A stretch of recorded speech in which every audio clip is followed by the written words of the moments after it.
तर good morning मित्रांनो आणि स्वागत आहे आपल्या मिनी ब्लॉगमध्ये आजच्या.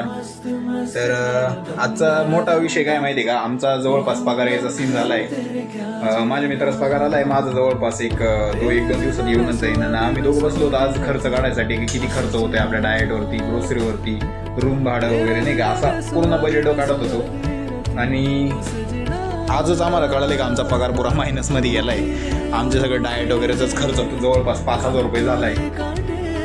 घाबरू नका तुम्ही, आम्ही कसं तरी मॅनेज करू आता. बाकी आता असंच चालत राहिलं तर आम्ही लवकरच तुम्हाला एखाद्या मंदिराबाहेर बसलेलं दिसू. बाकी तुम्ही कमेंटमध्ये करून सांगू शकता, नाही कमेंट करून सांगू शकता आम्हाला कोणत्या मंदिराबाहेर जास्त पैसे भेटतात, जेणेकरून आमचा डाएटचा तरी खर्च सुटला पाहिजे. आणि आज हितेश बनवते भाजी गोराण्याची, पोळ्या वगैरे सगळं कंप्लीट झालं आहे. हे बघा, हे पोळ्या मी बनवल्या आहे, याचं क्रेडिट मलाच आहे. एकदम गोल गोल पोळ्या बनवल्या आहे. बाकी भात कुठे रे,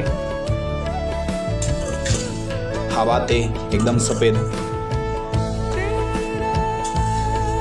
कंपनीतून आलो त्यानंतर पूर्ण व्यायाम झाला, डाएट वगैरे खाऊन झाली आहे. आणि जास्त म्हणजे डाएटमध्ये आमचं एवढं काही खास नाही आहे. ओट्स वगैरे, ओट्स, काजू, बदाम, पंकिन सीड्सचे, दूध आहे, केळी आहे. आणि बाकी काही एवढा खर्च वगैरे होत नाही असं आम्हाला वाटायचं.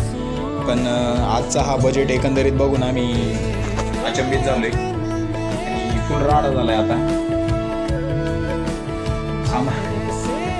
एक दोन महिने रिकव्हरी लागतील असं वाटायला लागलं. आता आम्ही फुल, आमचा पगार आता मायनसमध्ये गेला आहे.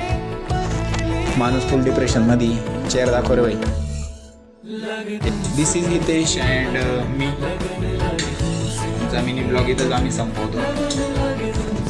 चला भेटू आता उद्या. बाय.